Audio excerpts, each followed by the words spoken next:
Hi, everyone. This is acyuta-bhava from Nightlight Astrology, and today I'm doing the 10th and final episode of a series that I've called 10 Things That I've Learned in 10 Years and 10,000 Charts.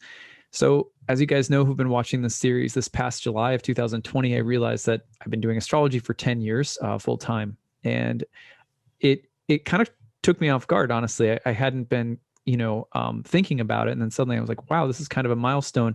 And so I decided to sit down and calculate how many charts I've done. I've done a lot of different kinds of readings, all different kinds of readings with all different kinds of clients over 10 years. And I realized that I had been somewhere over 10,000 charts that I've done in this past 10 years. And so I decided to sit down and try to write and reflect upon some of the lessons and insights that I've learned. And this series came about as a result of that. And the purpose of the series is basically to perhaps offer some of the same insights that have been really pivotal for me, in the hopes that they may be insights that other people have had. I find that sometimes when I hear other people articulate things about astrology or about yoga, that it gives words to things that have been stirring inside of me that that I hadn't yet been able to articulate. So hopefully this does that for some people out there who also really love astrology and spend a lot of their time, thinking about astrology or paying attention to astrological content. On the other side of things, I also wanted to do this because for me, it was a chance to sort of say, okay, what have I learned? I still have a lot more to learn. I hope that in 10 more years, I'll be able to have, lots of more insights, and perhaps we'll, have more to say or add to these. But it was important for me to be able to just kind of take stock of where I'd been, and also feel gratitude for the cool things that I have been able to learn because of this beautiful craft. So that being said, every episode that I've done, I have generally done based on a particular insight that I've given as sort of like the title for the talk. So in this 10th and final episode, the phrase that I've used for today's episode is this: if love isn't at the center, then there is no center. So that's what I want to talk about today as my final episode of this series. If love isn't at the center, then there isn't a center.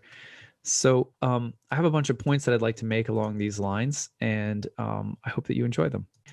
So people generally ask me two types of questions in readings, and this is something that I've talked about in previous episodes, but I just want to recap it because it really does break down into almost always two different types of questions that people have. One, when I'm sitting down with someone for a reading, someone will ask, what is my destiny? As in, what am I here to do? Or what mission am I here to fulfill? What is my calling? Who should I serve? And astrology readings can have a way of addressing that very specifically. What are your aptitudes? What are your gifts? What type of career are you likely to have? What kind of skills do you have? And honestly, what kinds of traits or qualities do you bring to the table as an individual that are completely unique and that will bring you happiness if you work to embody these qualities in a way that is virtuous and in service to others and to the world? So astrology readings can address that, and that's something that I address every day. The other question that people have is, how do I improve my karma or heal some particular dimension of my life where I'm not getting the results that I want to, or the results have been very painful? So it's generally those two categories. What is my destiny? What am I here to do? Or how do I heal or fix something that's broken? And again, an astrology reading can answer both of those questions. We can see the broken parts. We can see the elements of the birth chart that point to suffering or pain or hardship, and we can point to the parts of our chart that suggest, some of what we're here to do in terms of the narrative trajectory of our life. What lessons will we learn? What kind of stories are we going to live out? What are our skills? And all of that is great. But one thing that I've learned is that regardless of how well an astrology reading can address any of those questions, if love isn't at the center for the reader, like myself as a reader, if love isn't at the center of why I'm doing this and of the responses that I give or the way that I read, and if love isn't at the center of any individual's life who's receiving a reading or who's going to an astrology chart or an astrologer for insight, that if love isn't at the center, then there will be no center. And without a center, things will not hold together. So the answer to those questions on one level in a chart reading will always take on the specifics. Like I said, there might be specific things that you'll do, or gifts or skills that you have, or weaknesses that you have. There will be certain areas of suffering that we can, in a reading you can talk about.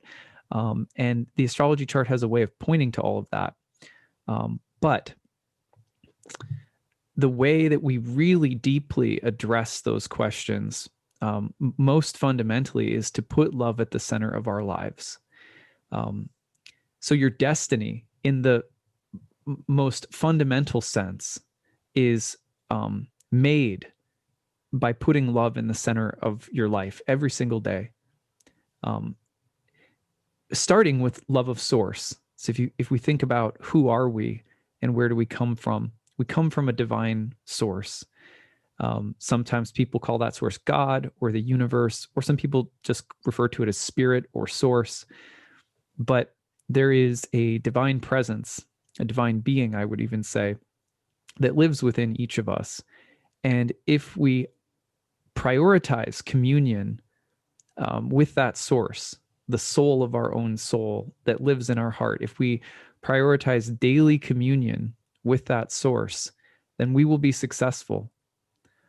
We will find our destiny, whether we are successful or not in any worldly sense of the word, whether we, fix anything that's been broken in any literal sense of the word fix, we will be successful. And that's because love is our destiny, and love is the only thing that heals. So one of the things that I've learned over 10 years is that astrology without a prioritization of love of God, love of source, love of the universe, love of spirit, love of soul, and taking real time for that every day. If I don't emphasize that to my clients, I'm not helping them find their destiny, because that's the destiny we're all walking toward. If I don't help bring that awareness, even in small ways, into a reading, then even if we address what's broken or what needs fixing, it won't ever really be addressed. It won't ever really be healed or fixed, because love is the only thing that actually heals. If we prioritize love of God, love of source, love of soul, then we naturally find the best way to serve. We naturally find the path to walk. We naturally find the mending or healing to our wounds and hurts. And that's the truth. And astrology can only ever assist us in that path. The path itself is love. I want to read you guys something. This comes from the final chapter of the Bhagavad Gita. And it is the concluding remarks made by Krishna, who is an incarnation of an avatar incarnation of God. And he's talking to Arjuna, who he's been on a battlefield with. And Arjuna has the battlefield, by the way, is the battlefield of dharma, of duty. What is my purpose? Why am I here? And he's got this big battle in front of him. And before he goes to battle, he's asking a lot of questions about, what is my destiny? This is a difficult situation. There's a lot of pain here. What do I do? And Krishna tells him all about the nature of the soul, of reality, the nature of the field that he's on, the karma that he's, that he will engage in, the actions that he will take. Finally, though, he concludes the whole treatise with these remarks. One can understand, this comes from the 18th chapter of the Bhagavad Gita, text 55 to 66. One can understand the Supreme Personality as he is only by devotional service. And when one is in full consciousness of the Supreme Lord by such devotion, he can enter into the kingdom of God. though engaged in all kinds of actions. My devotee under my protection reaches the eternal, and imperishable abode by my grace. In all activities, just depend on me and work under my protection. In such devotion, be fully conscious of me. If you become conscious of me, you will pass over all the obstacles of conditional life by my grace. If, however, you don't work in such consciousness, but act through false ego, not hearing me, you will be lost. If you do not act according to my direction and do not fight, then you will be falsely directed by your nature. You will have engaged in warfare. Under illusion, you are now declining to act according to my direction, but compelled by your own nature, you'll act all the same, O son of Kunti. The Supreme Lord is situated in everyone's heart, O Arjuna, and is directing the wanderings of all living entities who are seated as on a machine made of material energy. O scion of Bharata, surrender unto him utterly. By his grace, you will attain transcendental peace and the supreme eternal abode. Thus I have explained to you the most confidential of all knowledge. Deliberate on this fully, and then do what you wish. Because you are my very dear friend, I'm speaking to you the most confidential part of knowledge. Hear this for me, for it is for your benefit. Always think of me. Become my devotee. Worship me and offer your homage unto me. Thus you will come to me without fail. I promise you this because you are my very dear friend. Abandon all varieties of religion and just surrender unto me. I shall deliver you from all sinful reactions. Do not fear. So those are the concluding verses of the Gita. And the one that I think is really important here, there's a few really important passages, but one of the things that he says is that, look, you're going to have to act in this world one way or another.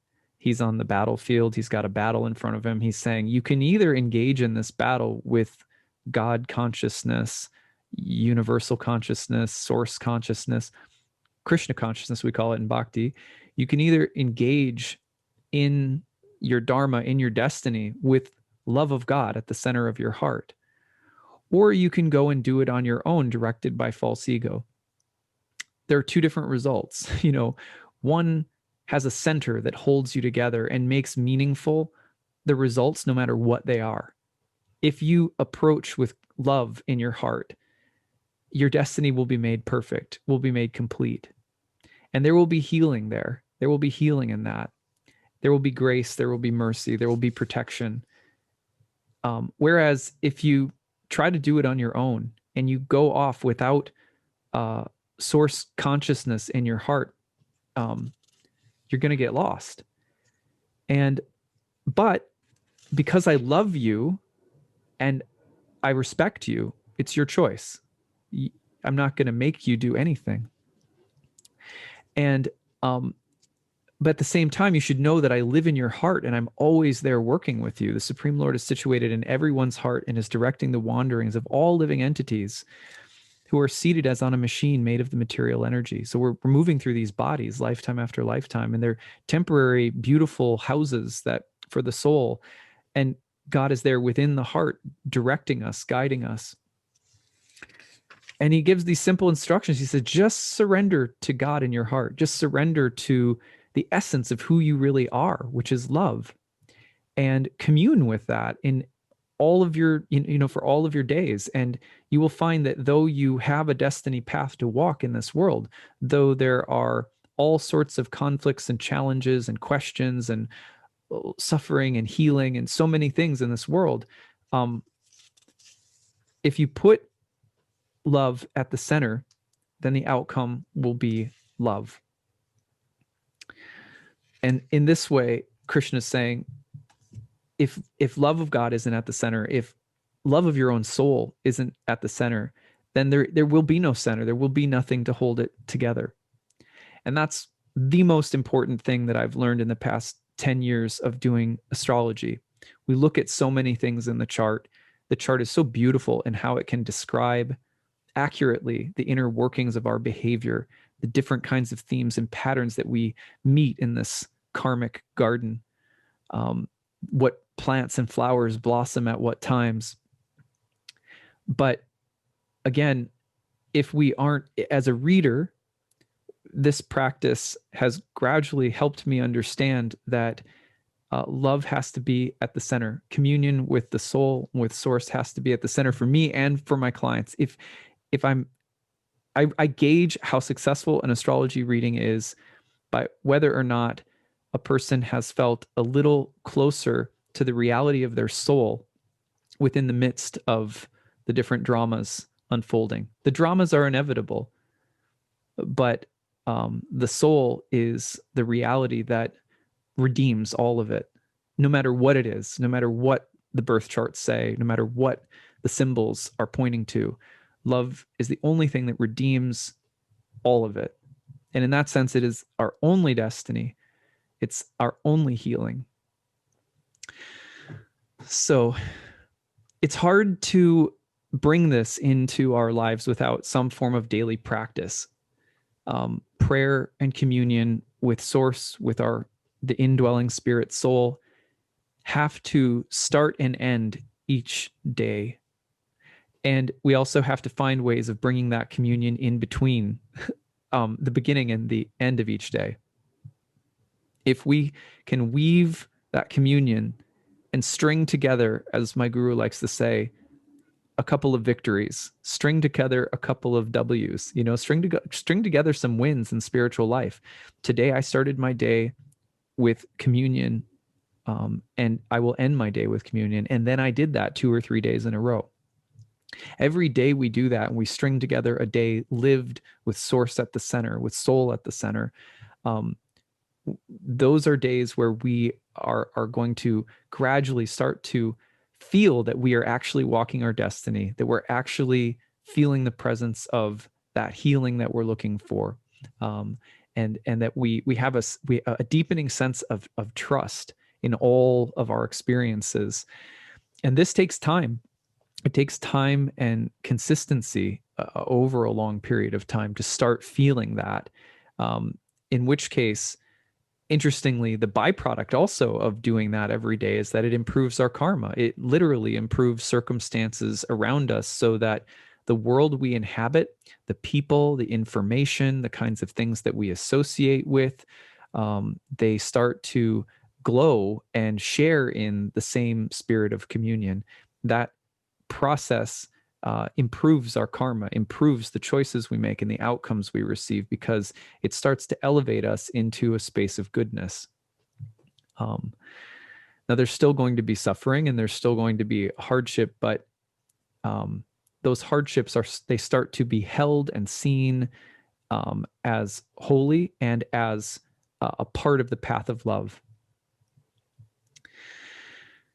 Also, just practically speaking, if we want to improve our karma, the Bhagavad Gita also tells us, and because I hear this every day from people, how do I improve my karma? And put love at the center. That's the simplest answer. But let's say that you're having a hard time conceptualizing or taking up a spiritual practice, or what that means, what it looks like, how to make it real. Just being the best version of yourself, cultivating the highest virtues, the highest virtues that you can possibly cultivate: patience, peace, tolerance, forgiveness, compassion, charity, generosity, selfless service to others. Cultivate those things without any expectation of return. And gradually, the presence of love in the heart will start to appear, and the devotional communion will start to appear as well. And so even if you just keep trying to do the best that you can do to be a good person in the world without any expectation of return, slowly that feeling of love, the indwelling spirit soul, the Paramatma, the super soul that lives within the heart, that communes with our own soul, which are depicted throughout the Vedic literature in terms of two birds that sit on the same branch together, the soul and the soul of the soul, the super soul or God. if we become the best version of ourselves without expectation of return, after a while we start realizing that who and what we are devoted to is the soul of our soul, is the very essence of our being and the being of all beings. And then the devotion starts to appear. So even just being the best version of yourself can take you in the right direction. So, but consider this, because so frequently we get wrapped up in the things that are happening in the world. And what Krishna is ultimately saying in this book, this classic scripture, the Bhagavad Gita, is that, look, the world is filled with action and activities. It always has been, it always will be. In fact, it's described as this material realm, dimension, which is only one of many dimensions of consciousness and experience, is described as anadi, which means it really has no beginning and it has no end. The soul can evolve in a sense and grow awareness of more than just this material energy, this material reality, which is not to condemn it. It's just to say that there's also more.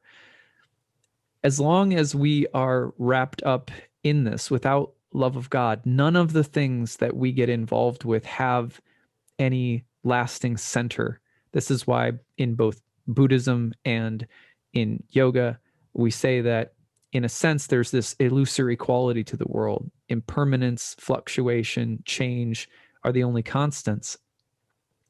And so for any of the turning wheels of karma and material nature to have any real meaning, love has to be put at the center, because it's the only center that there is. It's the only thing holding everything together. We're either aware of that and living in touch with that, or we're not. When we're not, we experience a kind of illusory shadow world. Our politics, without love of source at the center, have no lasting or enduring meaning or value. Our relationships, our families, the way that we spend our time, if love of the divine isn't at the center, we're not participating in anything that adds to the life of the soul and that aids in the journey of the soul walking towards love, walking home. If love of source isn't behind how we do astrology, then the symbols don't have any fixed meaning. The symbols, the birth chart, any chart that we use, any statement that we make, any way that we interpret the symbols, they're only given fixed meaning or relevance to the soul when they are related to through the prioritization of love. In fact, your birth chart has no fixed meaning. Symbols themselves in astrology have no fixed meaning. They only are ever given anything of eternal or enduring value when they are read and related to through the reality of love, which binds and holds everything together. Otherwise, the way that we use them, the way that we approach them, the way that we interpret them, and the way that we think that they're adding value to our lives is illusory. It's temporary. It's a fleeting shadow. Think about it, for example. People sometimes think, no, it's a hardwired thing. But no, birth charts in all different places in the world, different moments of divination have been used. For example, birth charts have been cast for the moment of conception. Birth charts have been cast for the moment of birth, using a wide variety of different times that constitute birth. Sometimes birth charts have been cast to great effect without actual times or dates, or with confused times or incorrect times. In the first chapter of William Lilly's horary textbook, he casts horary charts for the moment that a person enters his office without a birth time. He'll just cast a chart for them right then and there when they first say hello to him and say, I have no birth time. Okay, well, here's your birth time right now. How is it that this is possible?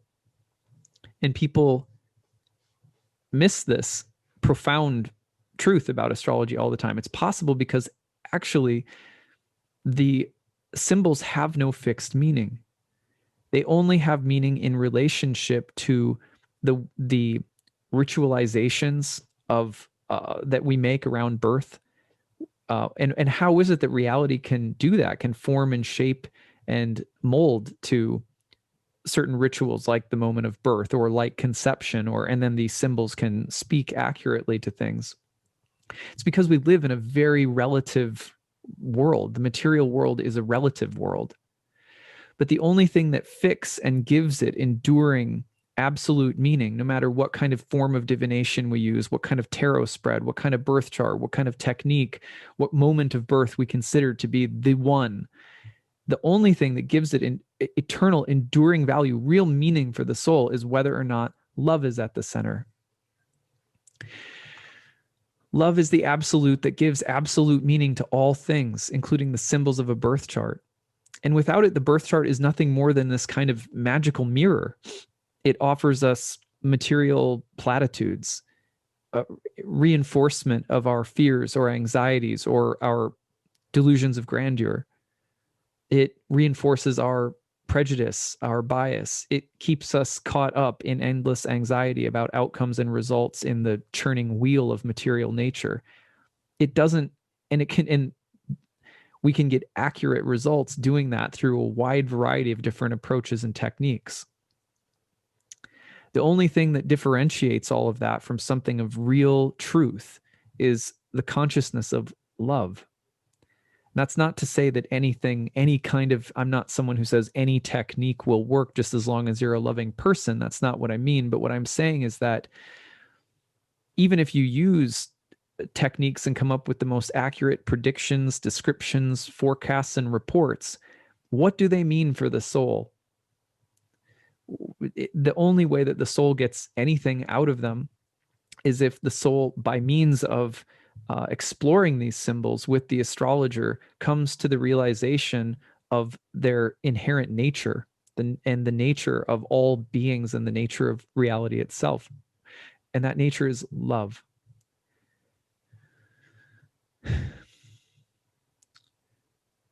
We say that God is love, and love is what holds all the opposites together, gives all conflicts between all kinds of opposites their meaning and relevance. Love is love because it loves all things without beginning or end, unconditionally. And this is not something that love is not just something that you do. Love is who you are. And love is at the center of all things. It gives all things their actual substance and ontology, meaning their beingness. If astrology is in service to the cultivation of love, then it has enduring value. If astrology readings and charts help us recognize our souls, it has eternal value and will be a part of walking us home, homeward bound to love. So these are a few things to remember, because it's not an easy path to walk, right? It's a daily commitment we make to put the love of God, the love of source, and the love of soul at the center. It's a daily struggle to do these things. But remember that if you take to the path of love sincerely, even once, if your heart says, I know that love is at the center of everything, you'll be brought home eventually. Lifetime by lifetime, you can have absolute trust that in every setback, sojourn, and detour along the way, love is guiding you home. All it takes is the sincere recognition that I am made of love, that God is love, that all things are held together in love, that love is my destiny, that love is my healing, that love is my path, and that love is my way.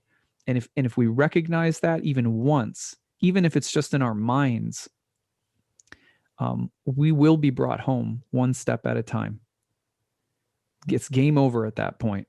As my guru likes to say, Krishna will drag us along, and that's the truth, is that love, because love is so open and so giving and so graceful and merciful and tolerant and patient and kind, that if we only acknowledge the reality of this being, in the center of our hearts, then that's it. It's game over. It might not happen right away. There might be lots of struggling and suffering and challenges along the way, but we're on the way home, and that's it. To love, we have to be willing to suffer, because suffering is part of how love becomes complete and total. Love is not just love for the good things. Love is not just love for the pleasant things. Love is love for everything. And so part of loving is suffering, because for love to become complete and total, we have to be willing to love everything. And that's the hard part. But again, once we start the process will consume us in time. Love will envelop us, because it's actually who we are. There's no avoiding it. There's no going around it. That is our only destiny. To love, we have to set aside our judgments, our self-righteousness, our will, and our way, and imagine that real freedom, real self-respect, real self-esteem is found in the measure of our love. Do we commune every day with the soul of our soul and say, thank you, I love you, I'm here for you, let me serve you, let me be an instrument of your love in the world? Is that our daily prayer and practice? Do we work to be more loving, more selfless, more humble, and in service to others because we see the same indwelling spirit soul in them? That's how we measure our self-worth, our self-respect, our sovereignty, our agency, all of the things that the modern world tells us we really need to be special, be strong, be successful, be sovereign, be all of these kinds of things. But really, the measure of those things is based on how much we love. And the reason for that is that when we love, we are inhabiting our true essence and our true freedom, because love is the only thing that is free. Love can't be bound by the opposites, because love holds them together. So when we step into our true nature, then and only then are we free.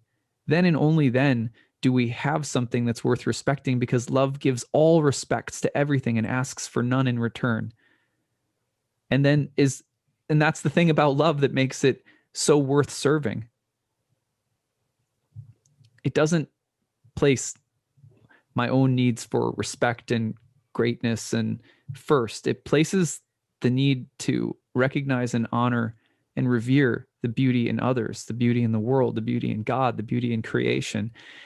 And because it does that, it feels its own worth, because we are only worthwhile to the extent that we are loved, because that's who we are.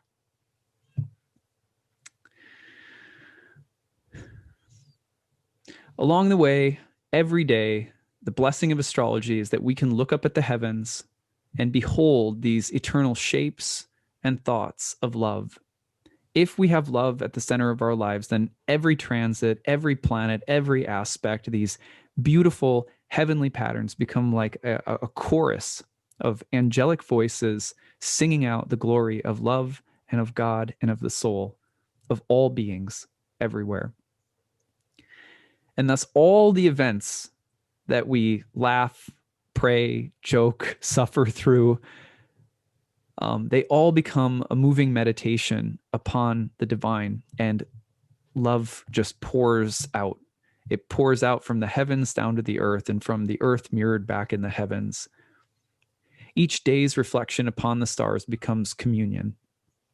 And that's when astrology is at its best. In my opinion, that's real astrology, and that's the standard we should be shooting for. So,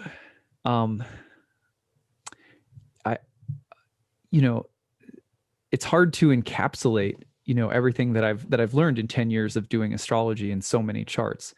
But this is it. This is the if I had to summarize it all in today's talk, this would be it. So it's a real honor, of course, to share this series with all of you. I hope it's been encouraging. I hope it's been uplifting. I hope that it has affirmed things that you know in your own heart. Along the way, I've really been fortunate to read a lot of your own comments and your own sharing and your own insights, which are so beautiful. So thank you for all of them along the way. if you have any insights that come up as you're listening to this last episode, I'd love to hear them as well. At the end of every calendar year for the last 40 days of the year, I do kind of a miniature version of what I just did with this series. Now, the last 40 days of every calendar year, I enter into a period of reflection and contemplation, looking back at the year, the astrology of the year, what I've learned as a person, as a dad, as a spouse, as an astrologer. And I start to privately shape what I'm going to do or what I want to focus on or how I want to change and grow in the year ahead. During that time, as many of you know who have followed me for a while, this is the 7th year I've done this.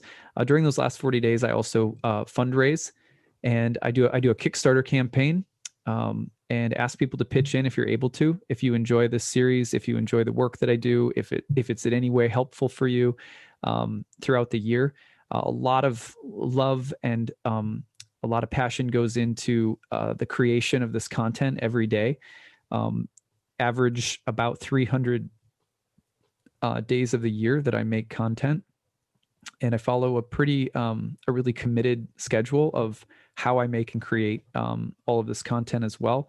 So if you feel led to contribute, check it out. And there's a variety of rewards that you can pick. I try to give things in return that are of value, including readings and like exclusive lectures and also discounted tuition to some of my online courses. So if you feel like pitching in, I really appreciate it. It's the Kickstarter link is in the comments section. And I look forward to, God willing, if I'm doing this for 10 more years, I'll consider myself very blessed. Astrology is one of my favorite things in the world. I feel so fortunate to have this in my life and to share this with kindred spirits like all of you. And I look forward to another year of content creation ahead. And I'd also love to hear your reflections on in this series as a whole. What did you think of it? Look forward to talking to you guys more next week. All right. Take it easy, everyone.